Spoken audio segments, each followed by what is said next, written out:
Hey guys, so I am back. What it is, you guys? It is your girl Cadillac. I'm Cadillac Dixon. I'm the Drama Like Prison Wife. I'm the legally blind artist that is rapping and painting for justice. Hoping, girl, to see justice before all fades to black. Girl, I got to hold my breath. But anyways, we left off. I was reviewing this video from Viral Hip Hop News about C Murder and his hunger strike, and basically bringing attention to the inhumane conditions in Louisiana State Prison. And I believe it's going to bring attention to the U.S. prison system anyway, like everywhere. I'm sure there's not one state that got, humane prisons. I'm pretty sure it's about everywhere. I am the OG prison wife of 21 plus years to my husband, Marcello Jackson, who is wrongfully convicted and excessively sentenced here in the state of Florida. And I just started to review this case of C Murder because I'm familiar with their music and everything like that, because I was the hottest female rapper out Orlando, girl, and wasn't nobody hotter than Cash Money, and then also No Limit. Like, they were going head to head. Like, that was all music was about at that time. So of course I know their music like that, but I didn't know C Murder's case like that. And girl, I didn't know that he went with Monica like that, and that was the reason she did that song. That think about it, who comes to see you every Saturday and Sunday? I was on that dusty girl, I can't sing at all. But yes, I was on that dusty road all over the state of Florida, girl. Up in the Panhandle, up in the backcountry woods, girl. I was all them places trying to see my mans and stuff. But let's jump back into this video. We're just about done with this one, and then we're going to be on to the next, because we are going to uncover and dig and research this case. I will chime in time to time and give you tidbits that do reflect the same issues that happened in my husband's case. I believe wrongful convictions are a repetitive action. They're not a freak situation. That's what I thought. I thought this was something when it first happened to my husband in 2002. I thought his wrongful conviction was like, oh my gosh, the court's made a mistake. Something's wrong. We got to just bring this to their attention and they'll make it right. Girl, legal options are exhausted really fast. When you bring up issues that you legally can stand on, they throw that stuff out. So it ain't really about a mistake. They're wrongfully, I say they wrongfully convict people on purpose. You're doing too much tampering with cases. You're holding some things back, information that needs to be known. You're holding that back. You're omitting certain knowledge. You're omitting certain things. You're adding in certain things. You're doing a lot of like manipulation with the case for you to come out with a true and fair verdict. And verdict means truth. The whole purpose in a trial, which I compare it to be just a stage play, girl, but the whole purpose in it is to come to a verdict, which verdict means truth. But the truth needs no manipulation. If you tamper with too many variables, you arrive to a different truth. Like, there's only one true truth, one true verdict. But to get to that verdict, you need to keep your hands off of it. And they don't. They manipulate these cases all the time. So I'm sure a lot of times this is going to lead to wrongful convictions. And then once they wrongfully convict you, do know that black men will do about 3 to 4 times more time in prison on the same crime, because there's no equal justice. Justice is not equal, than somebody of a different nationality committed. So that's what I'm fighting for. We just want to be equal, girl. That's it. And I want my husband home, like, girl. So let's get back to this video. And that cost him, at this moment in time, his life. This isn't the first home. Okay, go back a little bit. Involved in wrong place at the wrong time, clearly, and that cost him, at this moment in time, his life. This isn't the first hunger strike he's been on. We've heard numerous times of people who are close to Corey Miller, Master P, his brother. We've seen Monica, the mother of his child, come out and express their concern in the Girl, current I didn't know conditions that that. Corey Miller is involved in, expressing him going through hunger strikes. And Oh, we Monica's start a seeing prison brazen action, wife. hoping that maybe we can get some type of change in his situation, because not because he's Corey Miller and he's a famous rapper and we love him, no, because evidence shows and evidence proves that he is sitting behind bars with no clear reason or no clear evidence of him doing this crime. In fact, evidence shows that he in fact didn't do this crime. So it really makes So most people, hold on. Most people think for you to have been convicted, there has to be clear-cut evidence. That's what majority of people are going to believe. We blindly believe in the system. We don't really truly know the system. And I know this because I didn't truly know it until I and my husband were basically thrusted. Our family was thrusted into this system. That's when a lot of us start to learn this system, right? And I just covered, I don't know how long ago it was. I think it was last year, the Meg Thee Stallion and Tory Lanez case, and how his father is just like outraged and saying that his son is basically wrongfully convicted. And how are they convicting him to 20 years without any evidence? If I can find those, I will link those in the description box. It's going to take me a little minute to search because y'all know I got thousands of videos, girl. So if it's not there, come back later. It'll be there.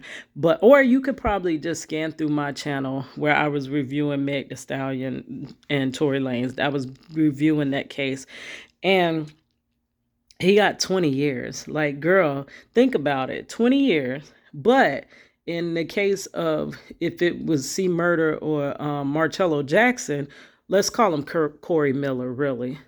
Let's call him Corey Miller. So if it was the case of Corey Miller or Marcello Jackson, because we want to put human faces to them, they will be coming home. So, I mean, though it kind of sucks for Tory Lanez, 20 years is a doable sentence, like for real. It is.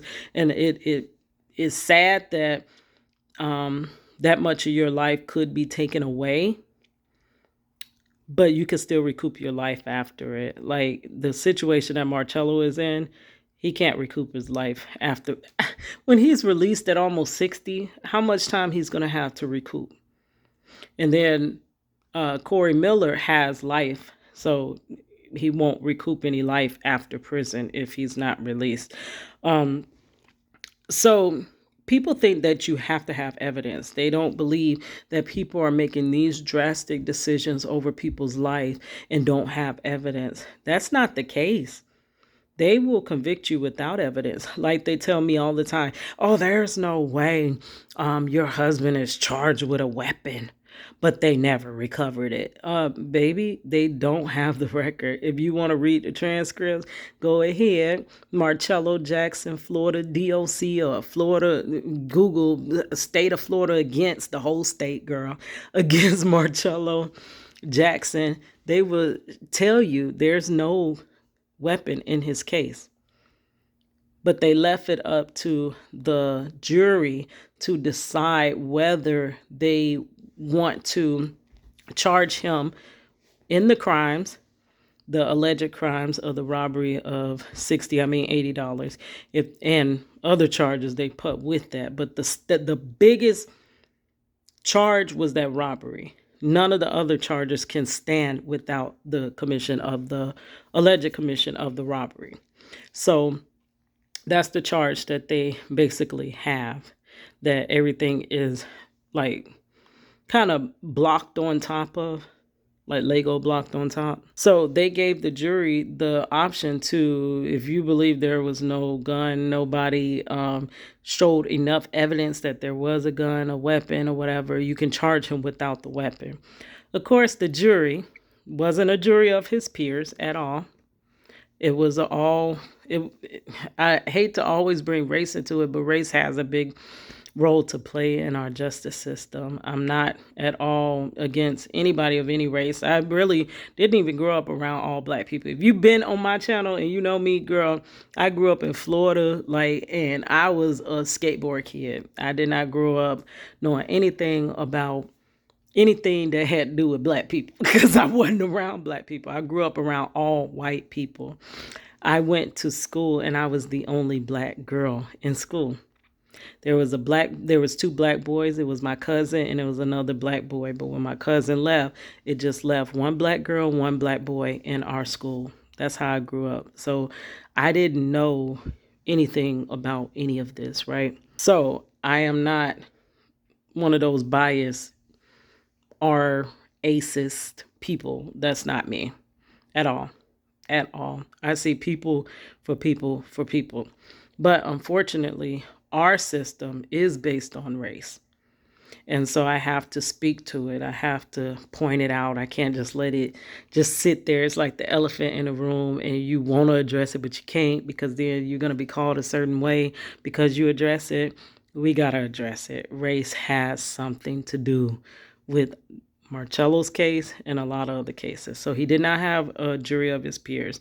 He had an all-white jury and he had one black male juror who, even your peer group, is not even just the race. No one his age. Everybody middle-aged and up. Like, that's not Marcello's peer group. There's even older African Americans that basically look down on younger African American males. So that's not your peer group. And then the alternative juror was also white. So I mean, like, what type of judgment you think they're gonna come to? You know what type of judgment they're gonna come to. But the jury chose to charge Marcello with the weapon. Though a weapon was never recovered in the case, they have no fingerprints on Marcello. They have no DNA. They have no tangible evidence. They hid evidence. They don't even have a witness. The witness they have is the ones that the police gave them their affidavit back to amend the two guys that claimed they were robbed of $80. Like, what do you have this case standing on? Nothing but isms.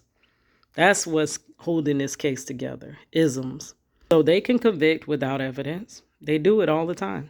Sense. Unfortunately, he has some people tagged in here that I don't know what they're gonna do. Some people only go to high profile cases where there's a lot of money involved. Some people. I'm glad he said that. Because nobody, and he's kind of high profile. When you compare him to Marcello Jackson, baby, me and Marcello are nobodies. Nobody is willing to. I've been to everybody. I've been to Al Sharpton himself and put the case of Marcello Jackson in his hand. I've been to the ACLU. I've been to anybody and everybody you can think of. We're not. The story I was told, and by ACLU, I was told that it sounds like he got a raw deal, but the only shot that he has is to get his story big in the media. That's why I've been on YouTube for over 10 years. And before that, MySpace, trying to break the story of my husband's, which is still under wraps. Nobody still knows the name of Marcello Jackson and knows that he's still wrongfully convicted. But it's unfortunate that the only time a lot of these lawyers and stuff step in to help is when it's a high profile case that's just going to elevate their names. Like, they're not really in it because of doing what's right. Who just like to talk because it's popular. Other people, I feel as though, generally do the job. So hopefully we can get a situation where word and awareness can be spread, understanding can be had. Yes. We can see a situation where we can see this brother pardoned and out of prison, not for his rap career, not because he's popular, but because he needs to get out of there for his free health the innocent. He's a father. He needs to get back home to his kids. Free my husband. Hashtag free Marcello. Evidence shows his brother didn't commit this crime. So leave a comment in the comment section. Let me know what you think of this situation. Pass the word. Please share the video if you deem it worthy enough to share on your social media platforms. I definitely appreciate it if you did so. Let's get the word out there. Let's get this brother home, man. But I appreciate each and every one of y'all. Sam, and CEO of The Brain. So I would say, if you have a loved one that's been in prison, because most times we leave our family members. Ask them about their case. Ask them, like, are you guilty of your crime? Some people gonna lie. Some people gonna be forthcoming. They waiting to be heard. Like,